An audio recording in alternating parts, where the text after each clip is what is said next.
Bonjour madame, bonjour monsieur, bienvenue à notre rendez-vous hebdomadaire sur Conseil en communication. Nous sommes toujours dans la prise de parole en public. Nous avons vu les 2 dernières séances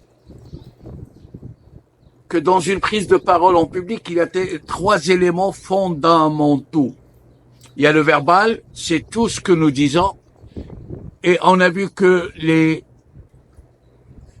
experts ou certains experts ont attribué à cela 7% dans son impact dans la communication.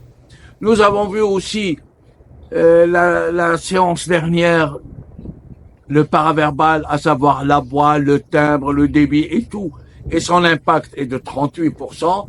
Mais aujourd'hui, nous allons voir le non-verbal. Et le non-verbal paraît être le cheval de bataille de tout le monde. Et là, ça part du lion. C'est 55%. Vous voyez que quand on parle devant un public, il suffit pas seulement, comme je l'ai déjà dit, de préparer les mots, mais il faut aussi faire attention à ces 3 éléments fondamentaux. Nous allons voir encore aujourd'hui que dans le non-verbal, il y a l'expression faciale, il y a la gestuelle, il y a la posture et il y a aussi la proximité, à savoir la distance entre mon auditoire et moi, mon interlocuteur et moi. Mais dans cette séance, nous allons voir surtout l'expression faciale. Vous savez, lorsque vous rencontrez quelqu'un, la première chose qui attire votre attention, c'est son regard, l'expression de son visage. Et ça peut être soit un élément encourageant pour une prise de parole en public, soit au contraire un élément qui vous décourage. Dans l'expression faciale, je vais vous parler en premier du regard. Vous savez, on dit, les yeux sont le miroir de l'âme. Il y a des gens, rien qu'en vous regardant, ils peuvent dire ce que vous voulez. Ils peuvent imaginer le contexte dans lequel vous voulez parler. Je prends là, dans le regard, la façon de regarder. Vous savez, lorsque vous fixez quelqu'un, croyant que c'est la meilleure façon de montrer que je suis disponible, ouvert à lui, n'est-ce pas? Je risque de le déstabiliser. Et dans ce cas, je vais vous raconter des situations. Parfois, vous regardez quelqu'un et quand vous n'avez pas vraiment, soit vous le regardez du haut en bas, et là, c'est rabaissant, soit vous le fixez trop, et ça, ça montre une certaine agressivité à l'égard de votre auditoire, soit même, vous pouvez le déstabiliser. Et comment ça? Des fois, il y a des gens qui vous regardent et fixent une partie de votre vêtement. Surtout là. Il y a des gens qui n'ont pas le courage de regarder les yeux dans les autres dans les yeux. Et qu'est-ce qu'ils regardent? Ils vous parlent en regardant soit le col de votre chemise, soit le col de votre veste, soit... Mais quand on vous parle de la sorte, vous vous sentez un peu gêné. L'interlocuteur en général se sent gêné. Et au lieu de se concentrer sur ce qu'on va lui dire comme message, il se demande,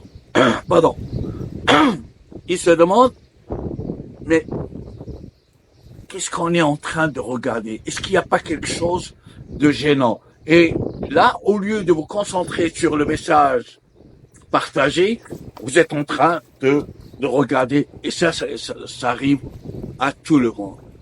apprenez à faire un regard panoramique, un regard bienveillant, sans trop fixer, sans même négliger la personne.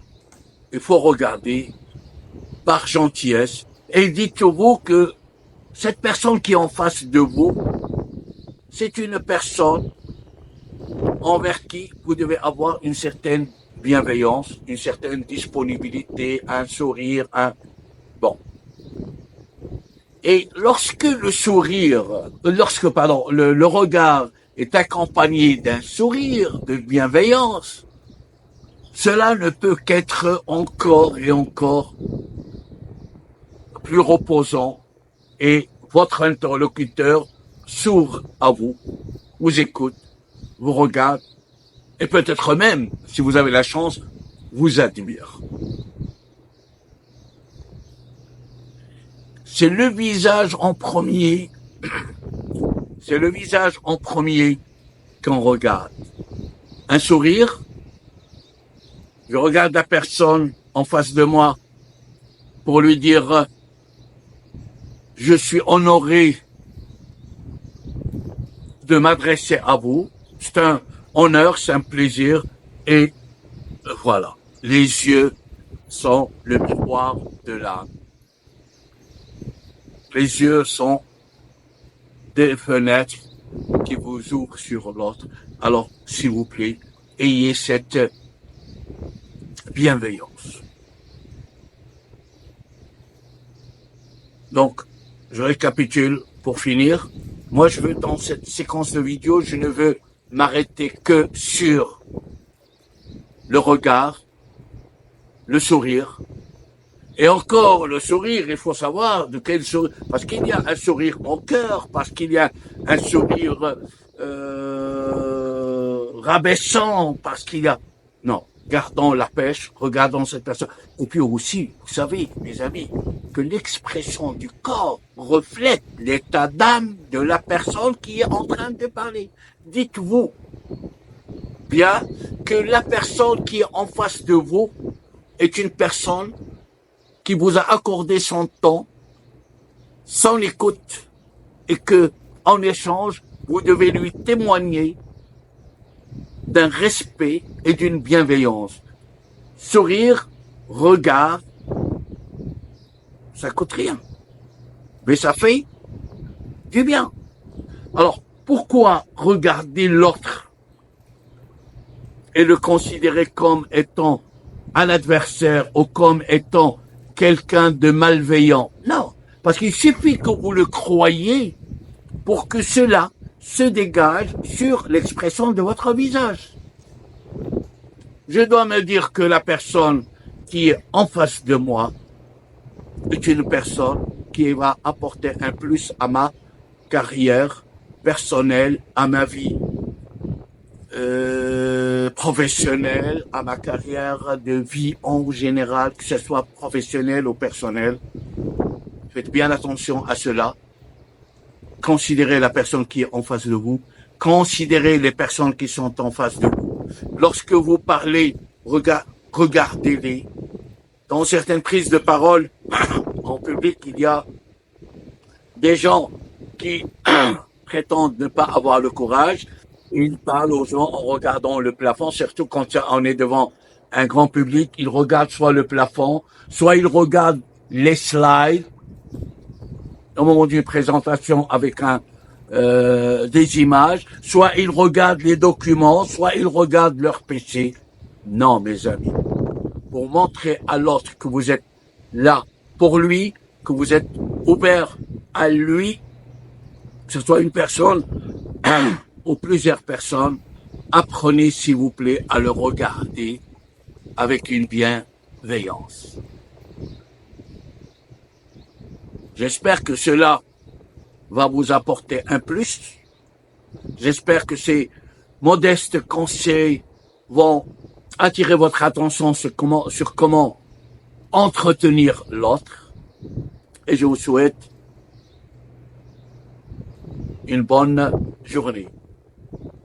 À la vidéo prochaine, et nous allons parler du langage du corps. À très bientôt, mes amis.